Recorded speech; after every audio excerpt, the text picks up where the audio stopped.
I think we're good. Okay, Thank you. you're welcome.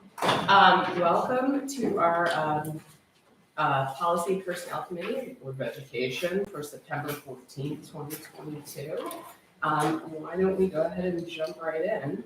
Dr. Shields, I think you were up first on the agenda, a couple updates. Of course, yes. So our last meeting was September 14th, and you have the draft of the minutes in there as a reference tool for you. We were unable to meet on on the October 19th meeting because there was a gas leak here and the building had to be evacuated. So knowing our meeting was only a couple of weeks later, we pushed most of the agenda onto this agenda, and then we added another item that Jessica Mack is here to speak about. So to give you a personnel update, one of the things I'm proud that we've made some good progress in is hiring for clericals in the district. We had a large number of vacancies. We're down to only 2 vacancies in the district, so in the area of clericals. So we're going to still try to fill those as well. We're looking for some bilingual clericals, and that's harder for us to find, but that's a focus that we have right now on those 2 final positions. I just want to let this committee know that we look out to see what contracts are expiring for our labor units. So we do have a number of different bargaining units that are expiring at the end of this year. So throughout the year, we'll be giving the board updates on the progress that we're making with them. If you're looking for specifics, APSA is expiring, security, clerical, custodians, and sub-teachers. So I'll give you updates as we progress throughout the year on those 5 units. Dr. Shields, can we pause and introduce what we have? Yes. Sorry.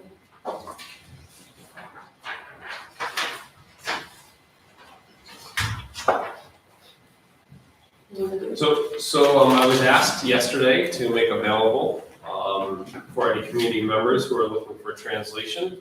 So we have iPads available at the policy committee meeting, just like we have them at the board meeting, where if anyone wanted to come from the community and be able to listen to the meeting in their preferred language, they can come, and we have a how-to guide right here for them, and iPads that are available for use for any community members. And I thank the board for requesting that they be present at this meeting.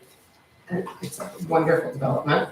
Maybe we will figure out some ways to publicize that they're available at committee meetings in other languages. Publicize it in other languages and other places than in the middle of the English-speaking meeting too. So hopefully if somebody avails himself. Thank you for doing this. Oh, no problem. No problem.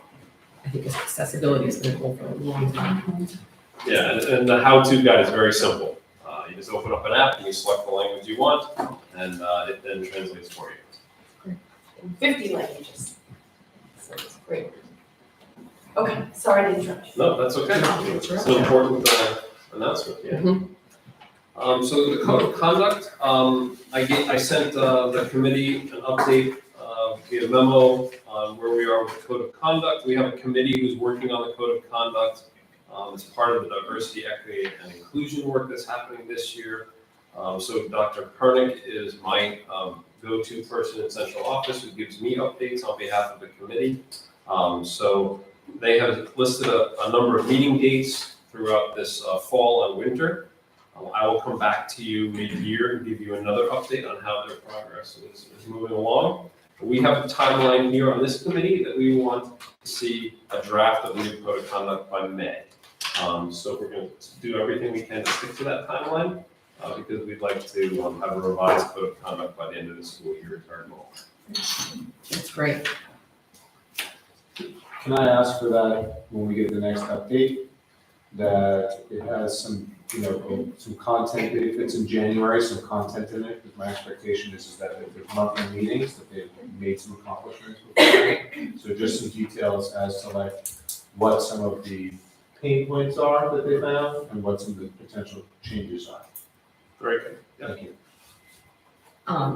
Dr. Block, just to clarify, because I'm anticipating that potentially it'll be a lot of it that's in flux. If there aren't set, like paragraphs or points that are updates? Do you want like where they are in the process, or how they're working their way through it or anything? You know, What do you think? Are you really, you're really hoping it'll be like, this part's revised already?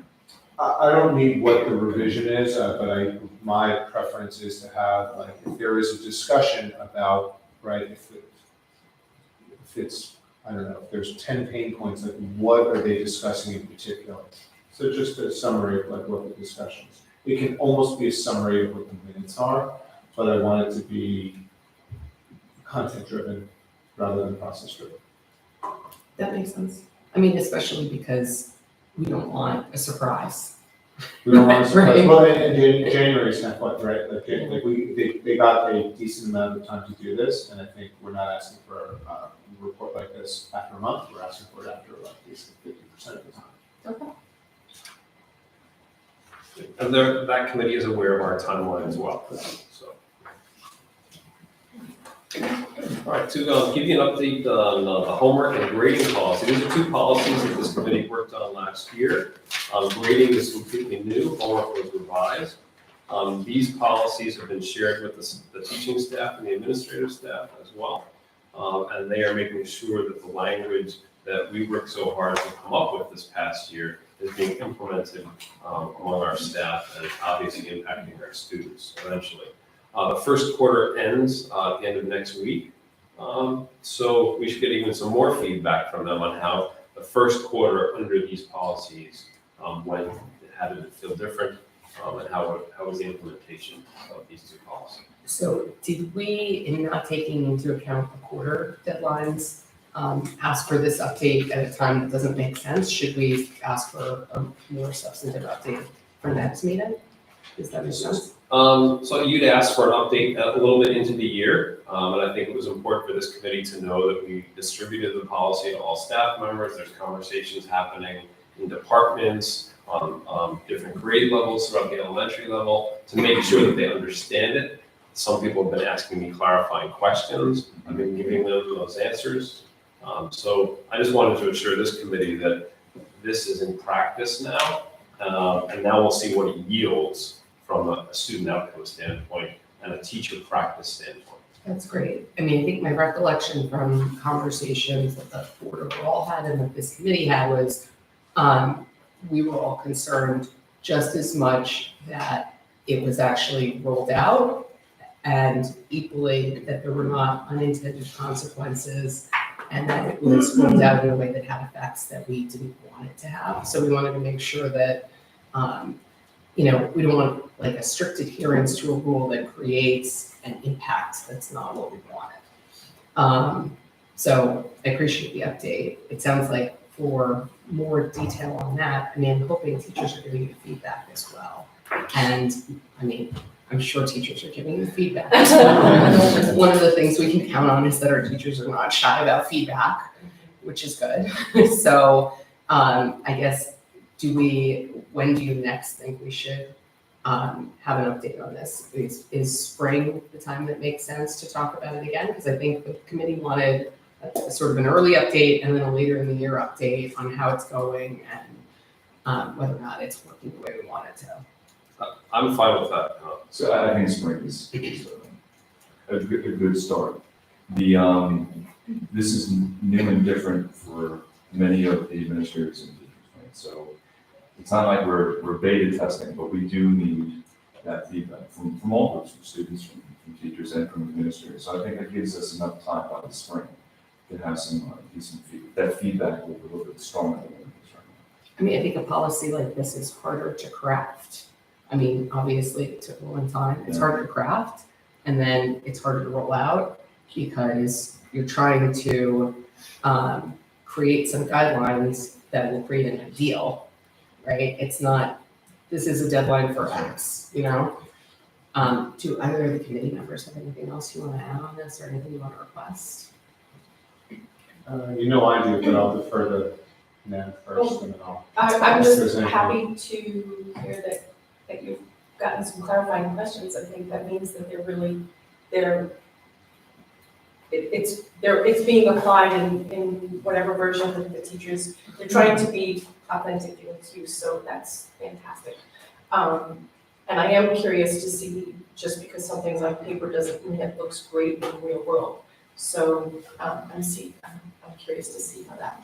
I think that the big thing is really finding out how consistent it is across the board, not just, across grade levels, but K through 12.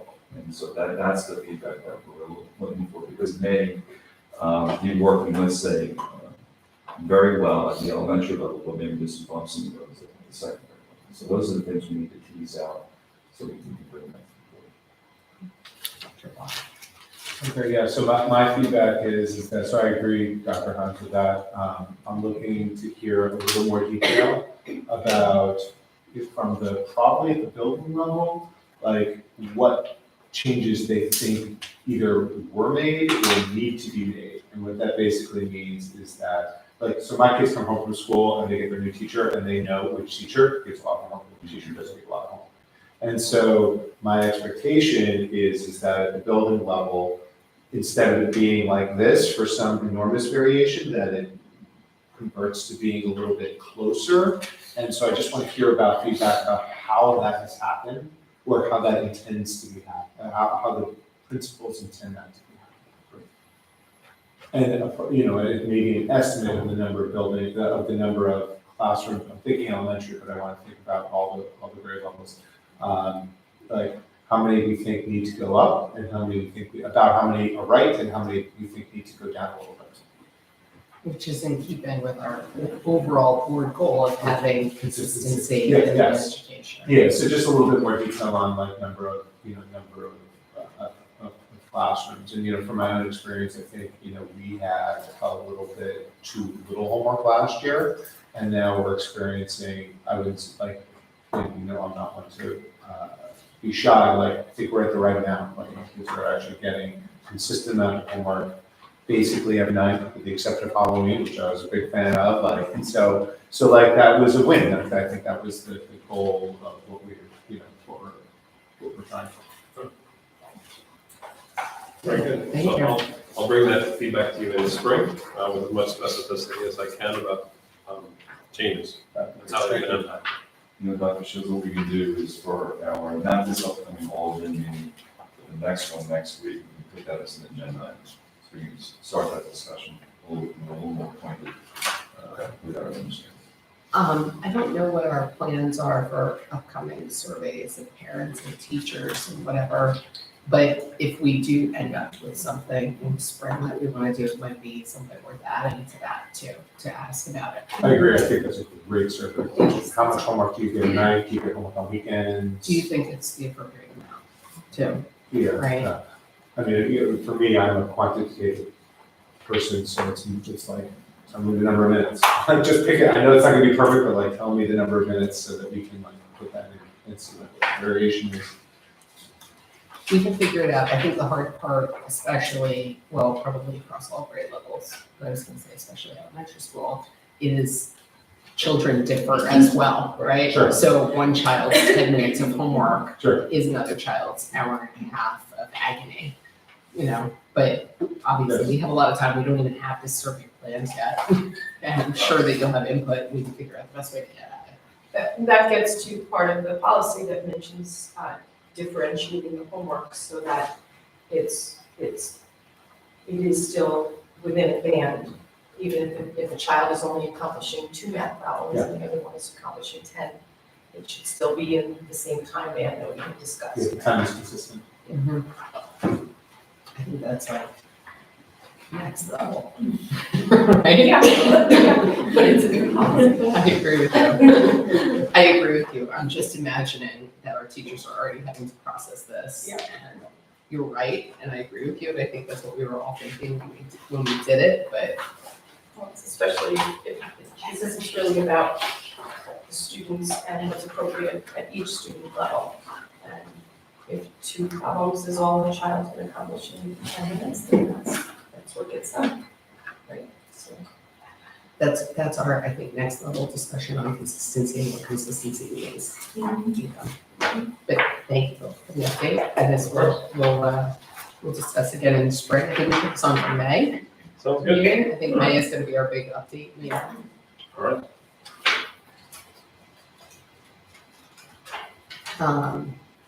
All right. Grading tour, we don't have grading this. Oh, all right. I put them together. Oh, okay. Oh, So so same you're thing. gonna bring up grading and homework at your. And are all in the meeting, Okay. yeah. That's So, great. so for the grading policy, I do think if we do surveys, that it would be useful to ask questions related to grading.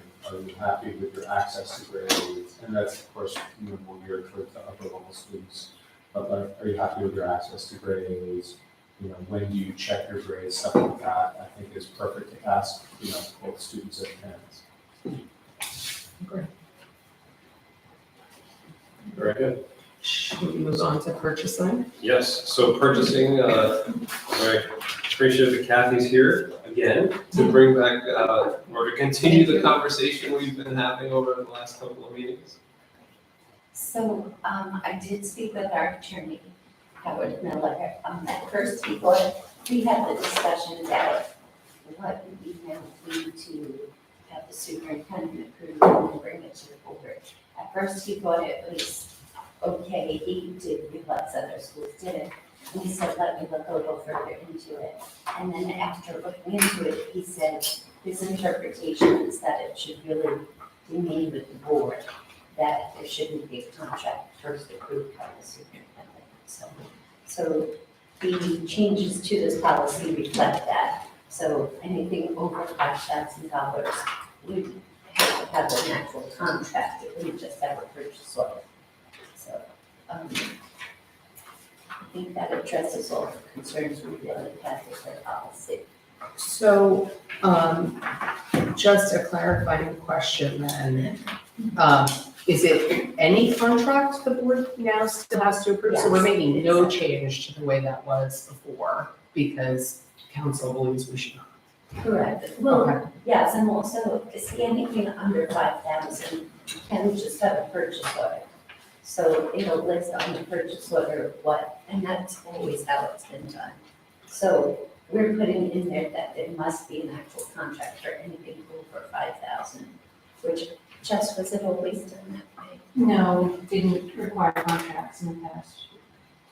Purchase orders are fine, so we're implementing that. So now anything over 5,000 has to have an actual contract. So before it was 10,000 that we were creating contracts, or we were sometimes just not creating contracts, right? It was, Right. what you described to us was a little bit Wild West.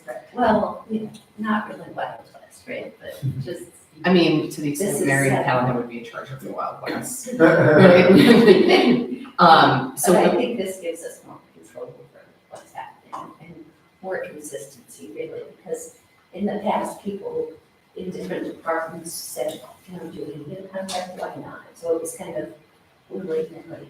And I mean, the district was always protected because there was a purchase order in place, and the purchase order would dictate that. But I think the contract, Jessica and I had discussed, is more consistent, and there's a template for the contract. it creates more certainty in the event that there is something that goes wrong, right? A purchase order, there's more to fight out about what the There's not details could be. specific terms and Right. So hopefully it's something that would save us legal fees, legal problems, if anything does go wrong. So in terms of what the superintendent approves or doesn't approve, it's the same as it was before because the superintendent was always just approving purchase orders, right? Well, he doesn't approve purchase Oh, orders, but yeah. got it. It doesn't even- purchasing agent, right, The purchasing agent does anything under $5,000 in purchase orders. right. And then after that, we need a contract and our council has advised that they do it. Right, and just to be clear, that's only for services that you need the contract. So if we're purchasing textbooks, you couldn't purchase textbooks for over 5,000, we wouldn't have a contract for that, it's just a purchase. Okay. So it's really any service that we want. Is that correct? Do you, I kind of want to just restate the policy so that I understand it, so I'm gonna give it a shot. So before this new policy change, purchase orders were generally done on the low end and contracts on the high end, but there was no dollar amount. Now it's $5,000 plus contract, less than $5,000 purchase order, is that right? Correct. Unless we think there's an instance where we really should have a contract for under 5,000. Okay. Like we have athletic trainers, so we agreed to an amount for how much they would be paid. So we thought it would be useful to have a contract with them just to say, and we think it's going to be under $5,000, but we just think for clarity's sake, it makes sense. Okay. And then the last piece is that purchase orders can be approved by the purchasing agent, but don't need board approval, and contracts need board approval. Correct.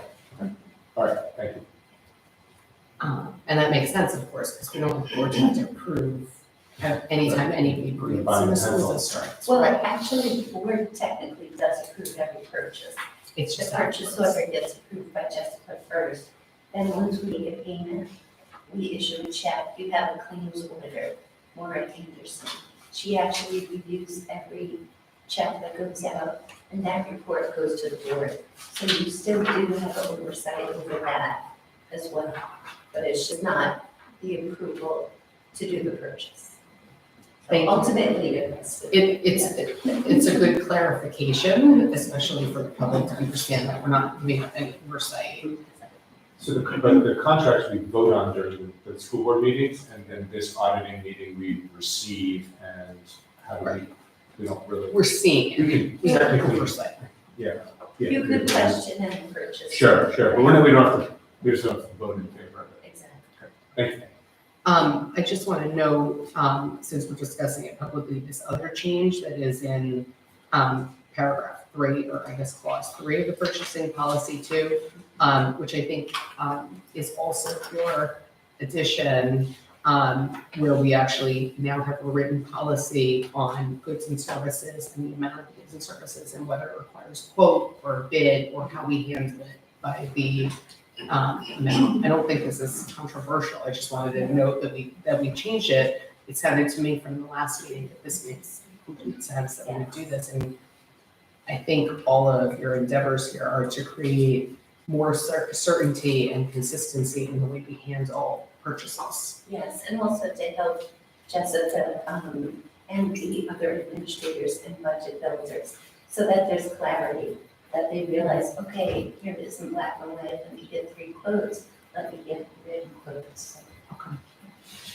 I think, I have a feeling, because I know how you have already done your due diligence and these are the right amounts. But please bring it back to us if in practice this doesn't work well or we need to change these amounts for people to be able to be nimble. Sure, and Jessica, if you wanted to add anything, but we've kind of been following this anyway, like telling people, we always want people to do their due diligence and use state contracts or, contracts with Amazon and Staples also. So Jessica's office is very good at pointing people in the right direction and saying, hey, did you get some quotes?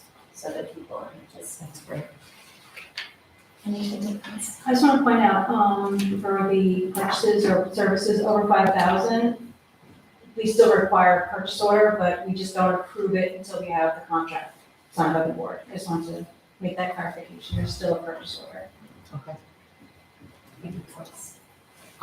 If nobody minds, Mrs. Brooks is sitting in the back, who's the former chair of this committee.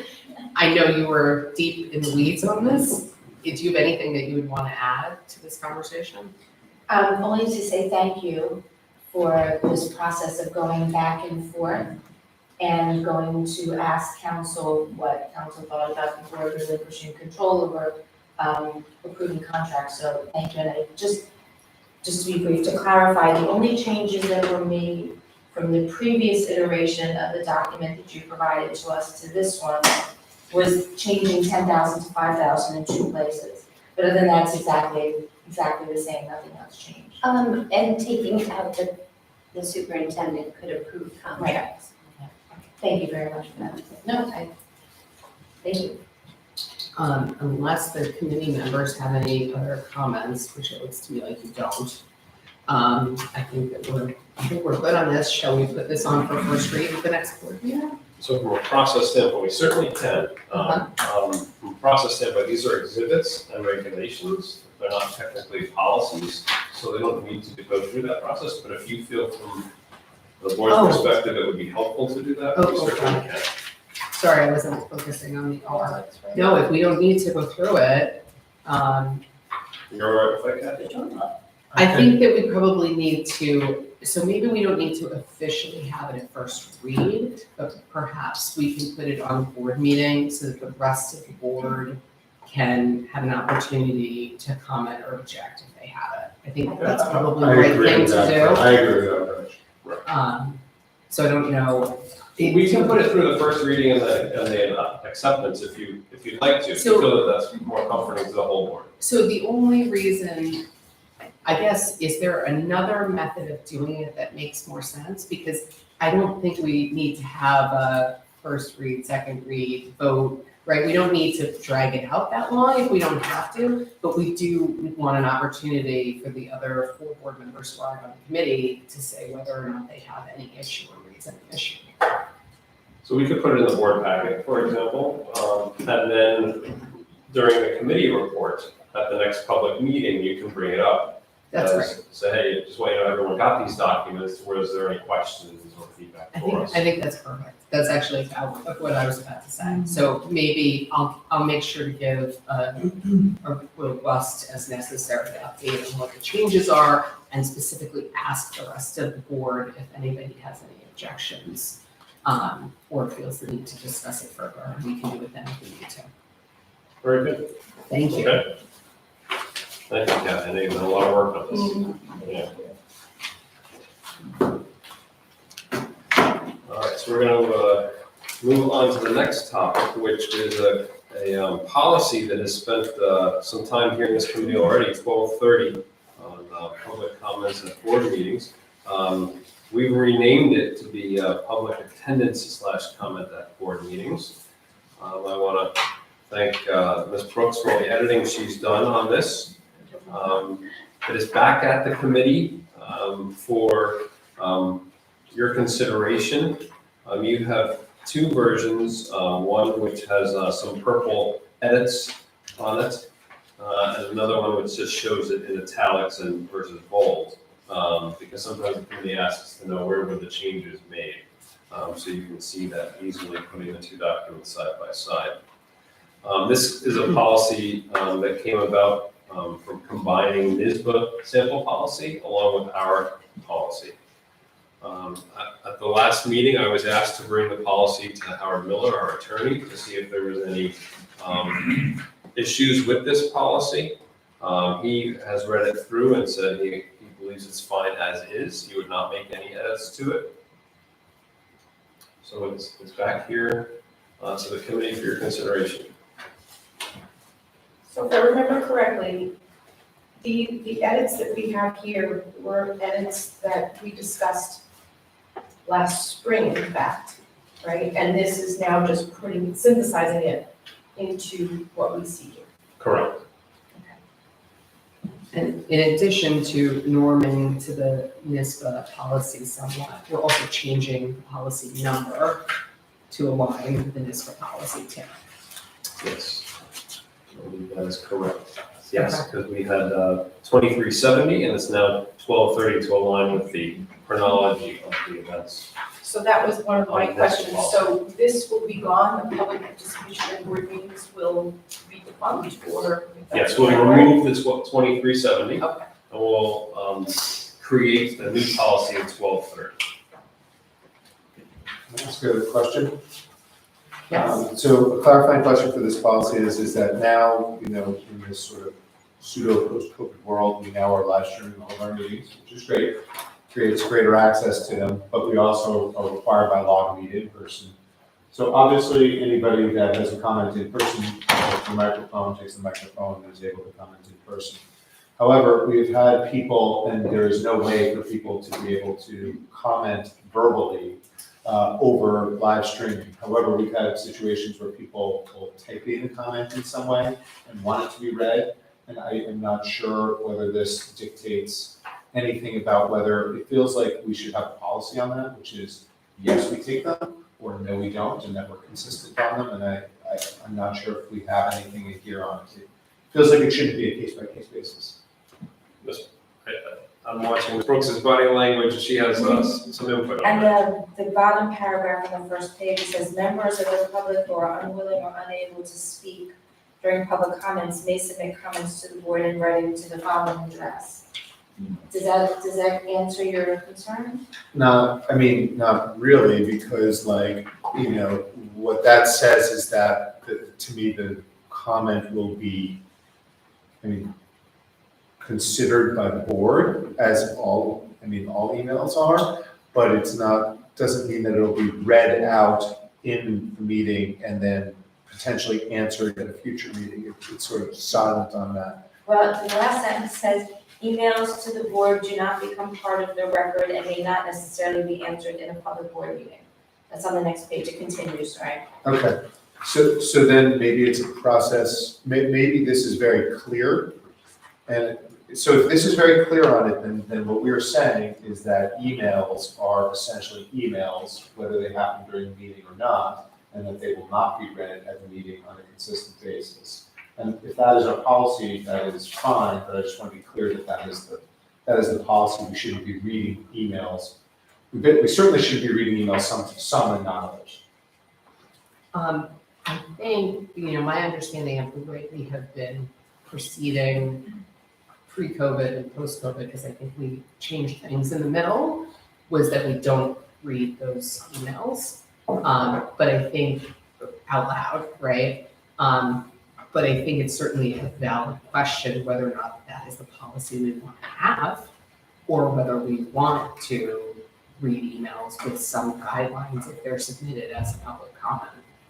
So does the committee want to have that conversation about whether we want to change this policy a little bit more to provide guidelines for submitting a comment over email? I would just caution in a couple of different ways. First of all, you're doing work at a table. You may not be able to engage with the virtual community easily. So that's one caution. The other caution is I want the policy for the board to be able to withstand time. So a communication format that may exist today may be obsolete and not exist in 10 years. So you don't want to have to be revising a policy on a very regular basis because you put in something very specific that works today, but may not work in 10 years from now. So I just leave that for your consideration. I see your comments. I think we would have to, if we were to consider such a change, there would have to be a guideline to it. It wouldn't be live, we were monitoring our email, people could live tweet us in the middle of a board meeting, right? We don't want to do anything that it interferes with the business of the board because it is a work session. I'm scanning the NISBA sample policy, and I'm just wondering if they have any recommendation on this, or because I wasn't on this committee last year. And I think that they are actually more silent on it than we are in our current draft policy. I would find it highly unlikely. Yeah. Most school districts, if any, would consider doing what may happen, whatever that's. I mean, look, historically, I'll say the piece that I think that you're both politely leaving unsaid, which is, I think there's always a concern with public entities that people are more willing to be more unpleasant and less productive electronically than if they have to stand and say something to somebody's face, right? So if we were to make a change, I think that it would have to be a deadline when people would submit things, and it would have to be at the board's discretion to read the comment, because we certainly don't want to be in a position. I mean, I think we're walking down the road right now as we speak about it that leads to our attorney saying to us, you can't make content-based restrictions on speech, and therefore it's easier to make like bright line rule than to say, well, we didn't read your comment because it was obscene or it was offensive or whatever. I guess to return to my previous question, what does the committee think? Do you want to discuss adding something like this and how it would look? Or do we want to leave it like this? So I'm gonna, rather than answer the question, I'm gonna open up another, what I wanna talk about is, because I think this is important, I wanna talk about things that we've seen in the last 18 months that are not necessarily bad, but we've seen them, and I think we need a policy either to permit them or not. The other issue is related to like, basically comment by proxy, which is like, I'm not at the meeting because I am wherever, but I'm reading this comment on behalf of, Ms. Jones, who can't be here. And so the question is like, so to me, like, coming and attending a meeting shows a level of commitment that you want to make a comment. And so my general thought that, is that people that come can comment. That said, we want to make this as easy as possible for people to do. So I'm sort of drawn as to whether we open it up to comment by proxy or any, or anything like that. So, but regards to emailing comments, my inclination is to go with the recommendation, not explicitly permit that. To start with your second comment, so the NISBA sample policy, actually, no, we don't have a clean NISBA sample policy, I think, right? We're adding, Dr. Shields, am I reading this correctly? Because the underlining is our additions to the NISBA sample policy. So you have the NISBA sample policy there. This is, okay, so This one. the entire, in its highlight. entirety, the highlighting is NISBA as well. Yeah. Okay, so the NISBA sample policy says, for members of the public who are unwilling or unable to speak during public comment periods, including when these periods are closed, they may submit comments to the board in writing to the following address, and then, insert your mailing or email address. Complaints from the public are addressed in board policy X. In our draft policy, as it currently stands, we say members of the public who are unwilling or unable to speak during public comment periods may submit comments to the board in writing at the following address. So we've followed the exact recommendation from NISBA. I think the issue Dr. Block is raising is this issue of whether or not those get read at a meeting or not get read. You're saying now you're fine with sticking with what NISBA recommends is you can go ahead and submit it. I think we can stick with that. We could actually put them in the queue to be answered at a later meeting, right? There are intermediate steps, right? We could read it out loud. We could say, if you label it appropriately, it will be answered at a later meeting anyway, in spite of the fact that it hasn't been read out loud in the public record, or we could leave this just as it is, and emails are treated as emails. Are you still on board for just leaving it as is right now? I mean, my inclination is that emails are emails. Okay. And this says that they're comments, they're actually not questions. So I guess that would need to, if we're actually going down the question route, that language has to be changed. But I think this works because it allows, it tells the community, in this kind of form, if they can't make themselves available, then they still can email us. So I still think that it allows access. So I think this works. Okay. The other comment about the proxies, I mean, we currently do allow that. Are you suggesting that we should make a change? I just want it to Discuss be, it? I don't really have a strong feeling either way, but I don't see it, I see it playing out where there is comment by proxy, but I don't see it explicitly permitted. So I just want to detail that, I think it's worth. My interpretation here is that there is no by proxy being permitted here. If it says unwilling and unable to speak during public comment please send an email. That sounds to me like there can't be a proxy. I tend to agree with that that is the right interpretation of language. Our practice has not been in adherence with that, so. So, that's- if we think it needs to be clearer, maybe we need to add a few words. I will say my inclination, whenever we're having these conversations, I'm always thinking with the lens of the least possible restriction on the public to make sure that they have input on everything. So for me, if we want to add a clarifying comment, I would add to that section that people are also welcome to send their comment with someone who is in public at the meeting.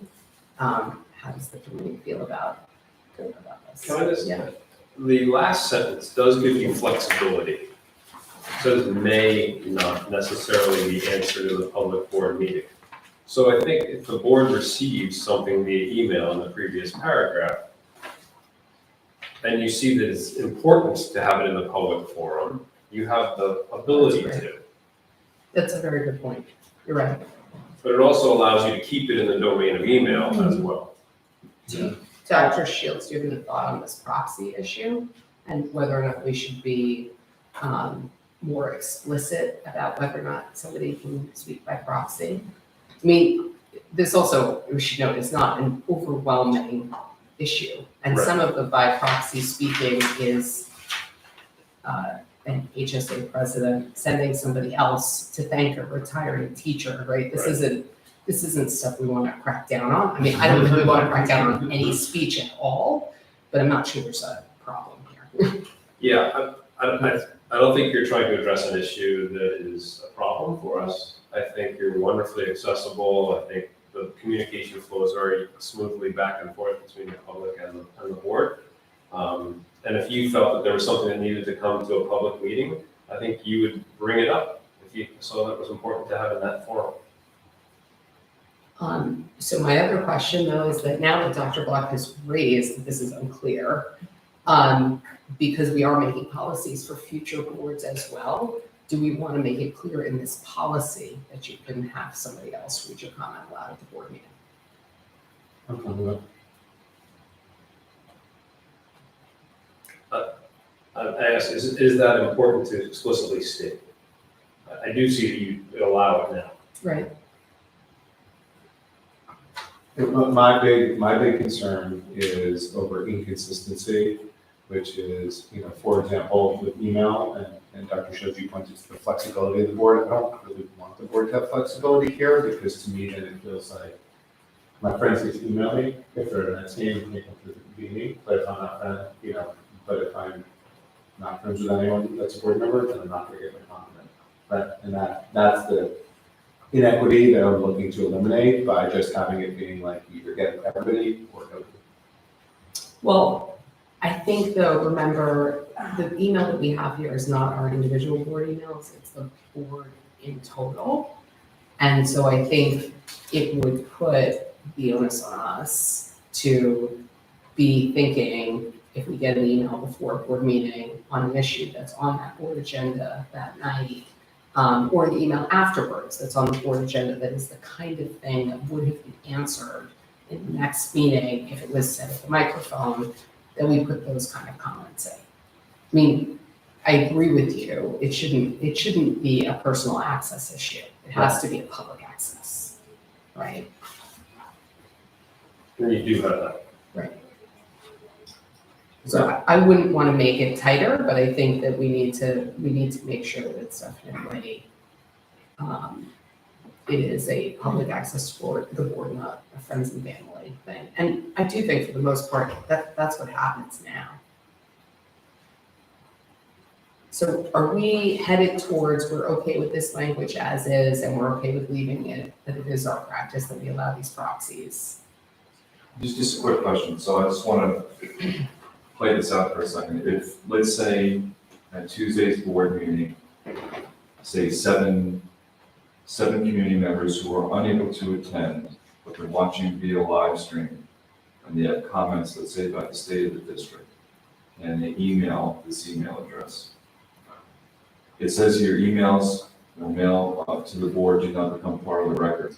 So when they email with comments or questions, what happens to those comments and questions? Do they all get read or raised? We would answer them, or I think, I don't want to cut you off, but I think that where we are headed is we're leaving email as we always treat it, which is to try and answer it and address it. Usually the board president responds on behalf of the board or forwards to the superintendent.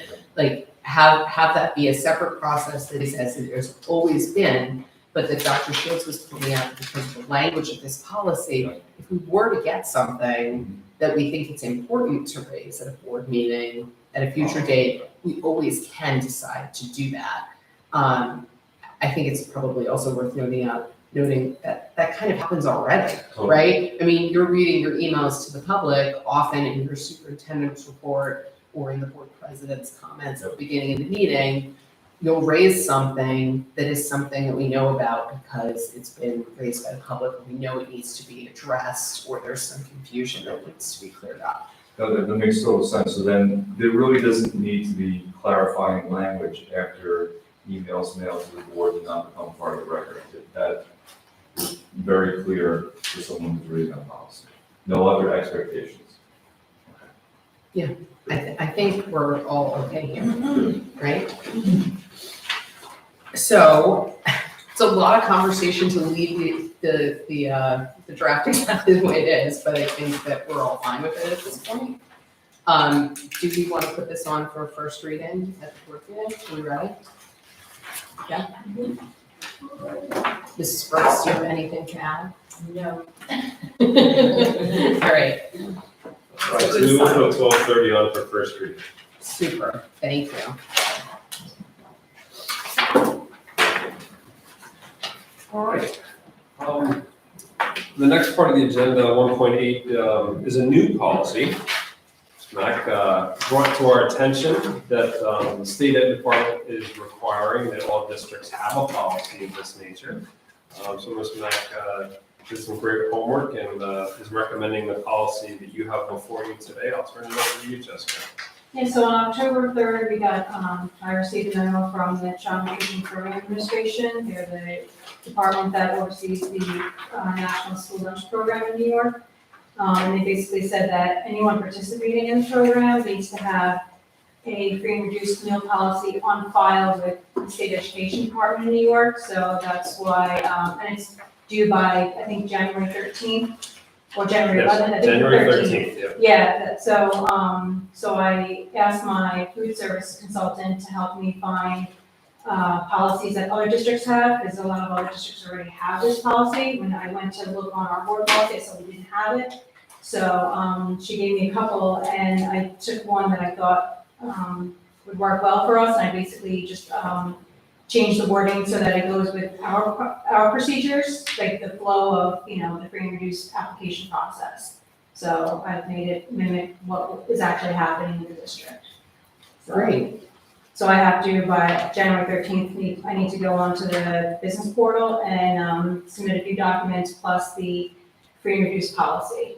So I'm looking to get it reviewed and approved.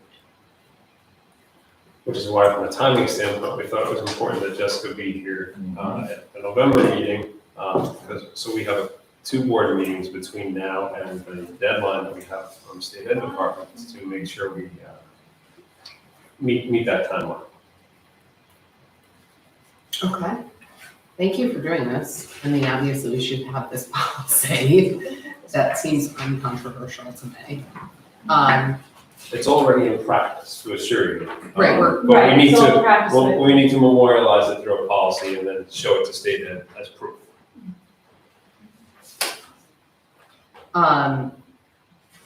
Do any of the committee members have any comments on the specific language of the policy? One question. Mhm.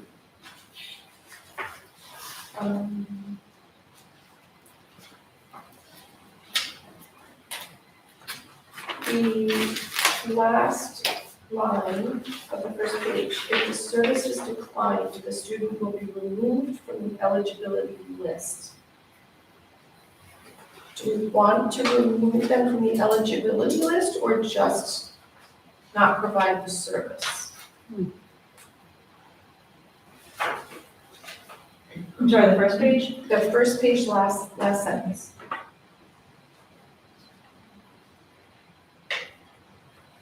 Because they're still eligible, it just means that the family has declined it. They don't want the free meals. Right. So I'm just wondering, like, maybe a year from now, They get the letter if their again. family needs change, et cetera, are we not going to catch that No. student in the future? So this is about direct certification, so certain families, they automatically qualify for free meals if they're like on food stamps or different programs. Right. So every year, actually 3 times a year, we get this list from the state. And so if they decline it this year and you're still on the program next year, we're gonna send them another letter saying, hey, you're eligible for free meals, do you want it this time? So every year, we'll ask them. So then I guess I'm not following what that sentence actually means. So some families might be on a program that gets them eligible for free meals, but they don't want the service. They don't want the free meals, they want to pay for meals. No, that part I get. Oh, sorry. So what is it about removing them from the eligibility list? We're not actually removing them then, is what you're saying. So no, so on our student data management system, they're identified as either paid, free, or reduced. So they'd be labeled as a paid student. So they're still on that list, but they're just. So their status is changing, Yes, that's not all. being eligible. right, they're still eligible. So maybe we don't even need that sentence. That's what I'm thinking.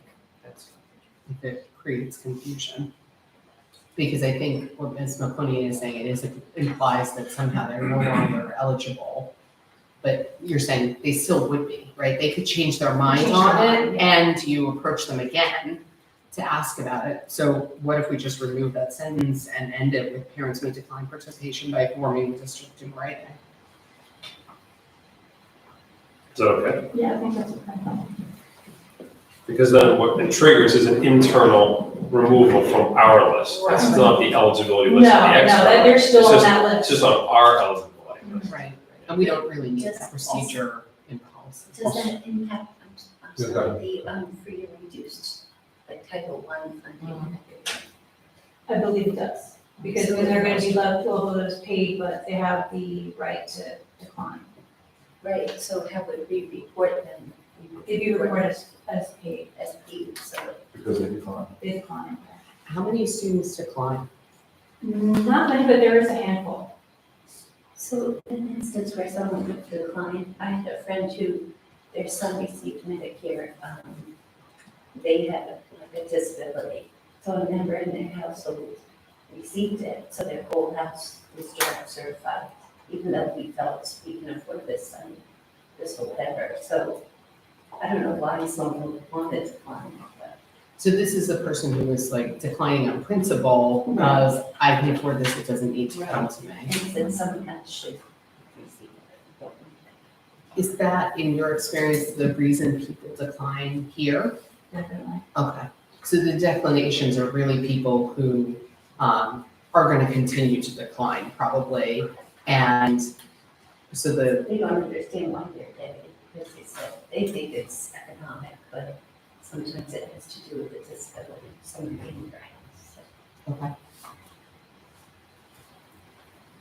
Dr. Watts, you have a question? Just, I agree that we should eliminate the line. I think there could be other programs that we would want to just, that may be built off of their eligibility, that we want to make sure that they retain eligibility for.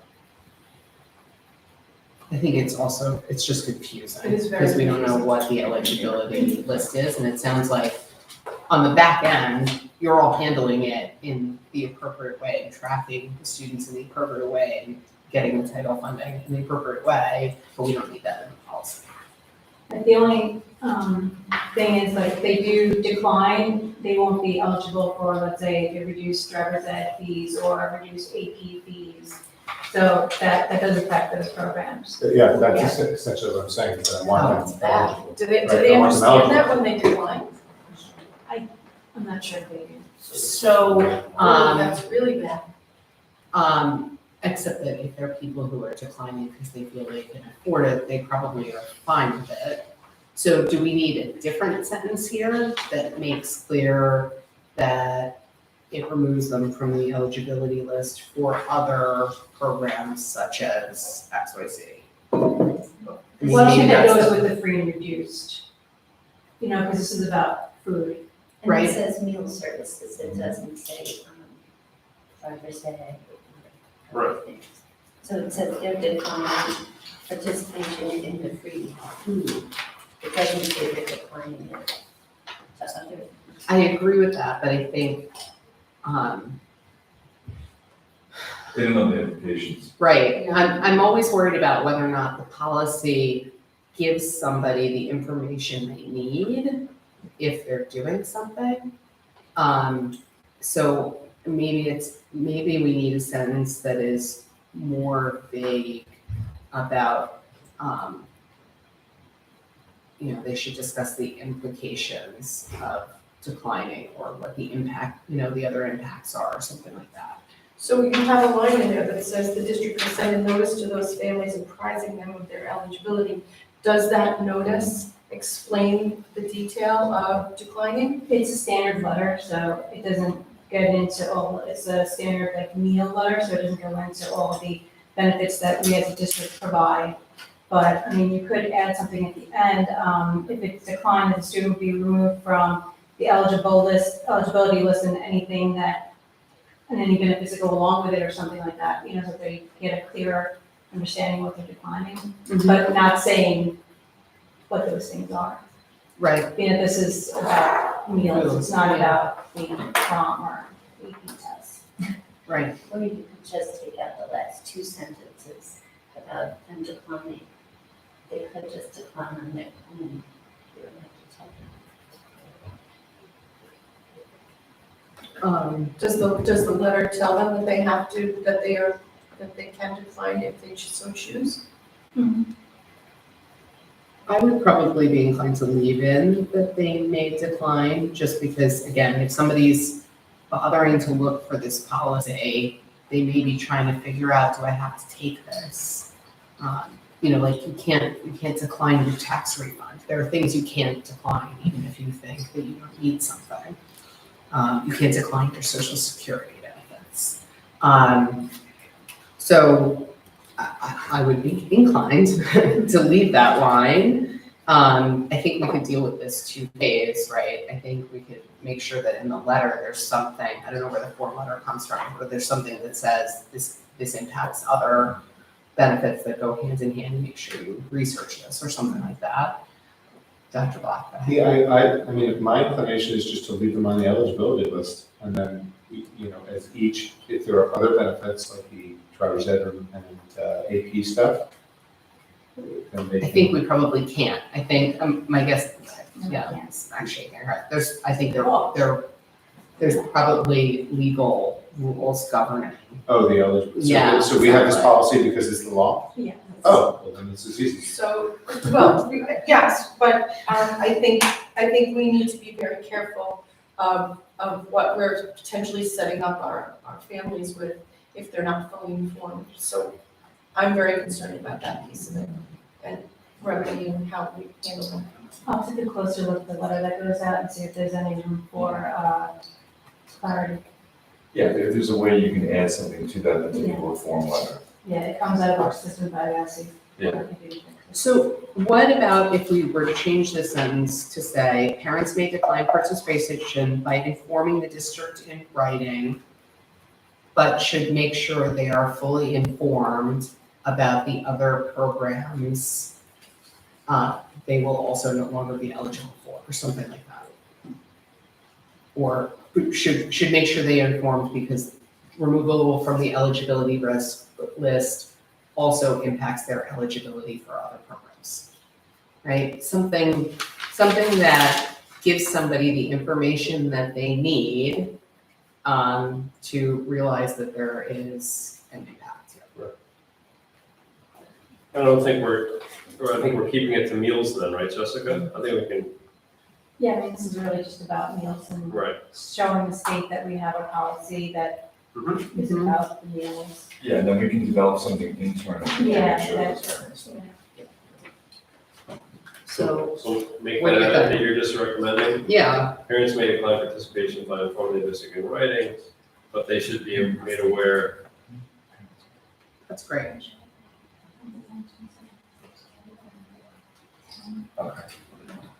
Made aware of How other about, potential impact, other how potential about made aware implications. that this decision could impact their eligibility for other Or other programs? program, or other financial assistance. That's right.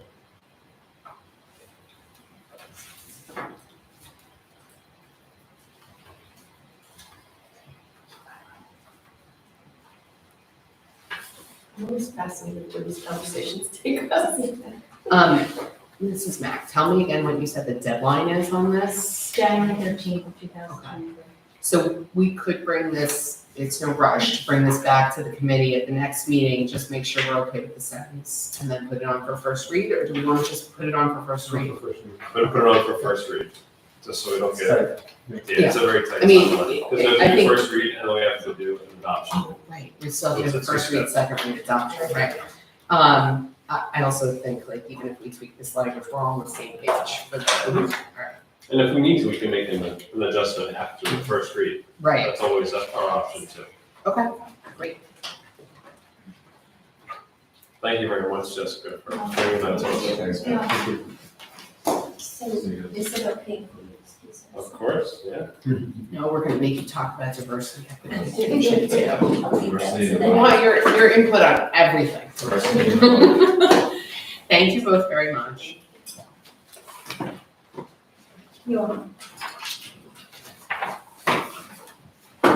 So the next item on the agenda is something the board asked to have a conversation about. The question being, do we as a school district feel the need to have a policy on diversity, equity, and inclusion? The question that came up last spring. What I've done here is I've shared with you some sample policies in your districts. There's not, from what the research we've been doing, and I have been working with Dr. Pernick on this, there's not a lot of districts that have this policy, but there are some. And I think this is not something we need to decide today, but as the work's being done this year, it does pose the question, is it something that we as a board, as a school district, want to have a policy on the books about? Okay, thank you for bringing all of this to us. And these are all up on board docs as well, available to the public, and I think linked through the calendar. So we have in front of us, for anybody who's watching, we have a policy from Jericho, we have one from NIAC. We have a NISBA sample policy in front of us and some NISBA sample regulations and exhibits. So this is something that is out there in other districts, and there is a NISBA sample policy as well. My inclination is that we should have such a policy on the books, especially since we're in the process of doing some hopefully very thorough diversity, equity, and inclusion work in our district. So I don't disagree, but we need the right folks to draft it, be the committee. Yeah, committee. Well, And then they can bring it to us to refine, but like, it doesn't make sense if we're engaging in this work to like, take, take it from them. it's a very, very valid point, and I agree with you. And at the very least, we should have input from the committee that we have underway, if not a complete draft from them. Dr. Shields, is this the kind of thing that we could send to the DEI committee, or does it naturally fit into some of the timeframe of what they're working on this year? I think, Dr. Hines, we could bring it back to, Dr. Pernick, who's overseeing the multiple committees, and get input from him on how does this fold into their process? Because I could see it naturally fitting into the work that they're doing. I can too. I would caution us from sharing it with the committee until we sit down, I think, with Dr. Kernick and the team, to look at the differences and the similarities between what we see before Jericho and Nyack. Nyack, for those of you who Very don't know, different, very different. very, very, And very. what they've done, this is about 5 years in the making, so they did some extensive work for a number of years. And NISBA, I think, as far as the draft after reviewing it, is probably a little more in line with what we are looking to do here. So I don't think it's a bad idea. I would like to get the input of the whole team before we actually do that, if that's okay. I think that's fine. I mean, I think it's important that we have this policy, Yeah. but at the very least, I agree with Dr. Block that it doesn't make sense for this committee to sit here Agreed. and decide on what this policy should read in a vacuum, separate from really extensive diversity, equity, and inclusion work that's being done. At the very least, I think we table it for a little while until we get more reports out of that committee. And at the most, maybe we get some input from that committee or task somebody with drafting it. Yeah, I think that's a really good suggestion. So with that said, how does the committee feel about, maybe charging Dr. Shields with forwarding all of this on to Dr. Pernick, if he wants to give us any input now? Or do we want to table it for now and pick a date that makes sense with the NYU Metro work that's being done and discuss again? Really? I think it's something that we should bring back to the cabinet level, work with Dr. Pernick and during this year, as they're evolving in their process, and bring you back a sample policy. There's 6 committees, right? Like, Yeah. is it even a question of where does it land, I right? don't think we want to derail their work, right? Because when you think of the goals of policy, right, it's to create a sense of expectations of where we're headed. We really already have this expectation in the district that DEI is going to be important here and that it's important for all children. So we don't want to take one of the committees that's working on something substantive and say, hey, write the policy. Yeah. But I think if you can take it back from to the cabinet level, maybe we put it on a future meeting agenda for an update and then decide where to go from there. Does that sound good to the committee? Dr. Shields, do you have a sense of what would be a good date for that, for another update? Or do you want to just let us know in Yeah, a I future meeting when you've yeah. spoken to Dr. Pernick, what he thinks and what you think based on what he says? I would ask that you allow us to talk first and we can come back maybe at the next meeting to tell you when that would be. I just want to ask just a clarifying question too, because we see samples of policies and then samples of policies with regulations.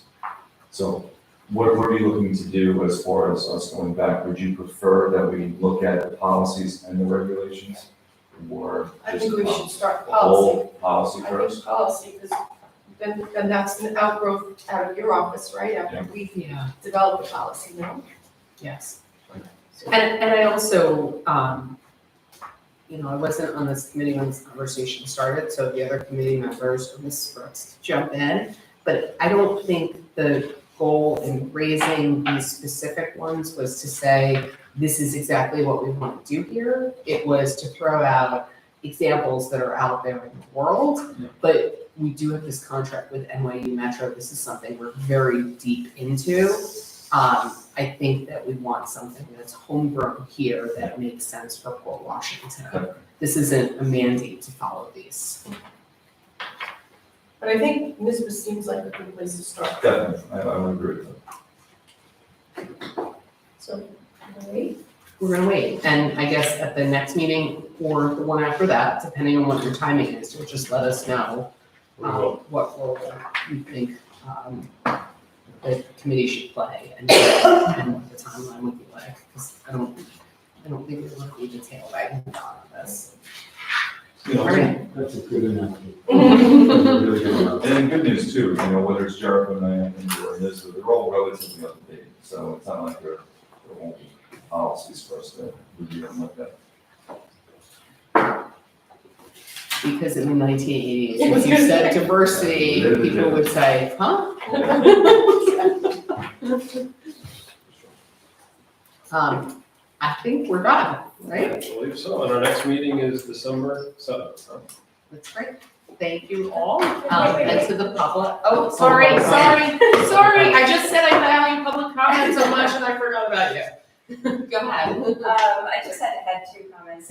First was to say thank you for re-including the language allowing for the board to correct inaccuracies and outright misinformation, and also to respond by referring back to policy to answer specific questions. I think that will be really helpful for the community, and documenting in policy is great. Regarding further discussion of the diversity policy or potential diversity policy, from a parent perspective and a community perspective, I would ask the board in the next conversation to be very clear about what its objectives for this policy are, because the samples, if you read through them and get into them, they're doing very different things. They're kind of like generally aimed at the same target, but getting there very differently, and a lot of the objectives feel very different. So I would ask the board to be very clear about the objectives, and also what the expectation is, perhaps coming out of the next meeting of the NYU committee in terms of a deliverable on this and the timeline for that deliverable. One thing that the NIAC policy did really nicely was create an equity checklist, which answered a question that was on my mind, knowing this was coming up, which is how could this policy serve as a lens or an overlay for every other policy on the books, even for initiatives that are underway at the deepest building level. So the NIAC policy did that really nicely, and I would encourage the board via NYU to think about that as part of this effort, because this policy in a vacuum doesn't actually accomplish much. It only accomplishes anything that ties into all of the other policies in play. Thank you, Mrs. Milan.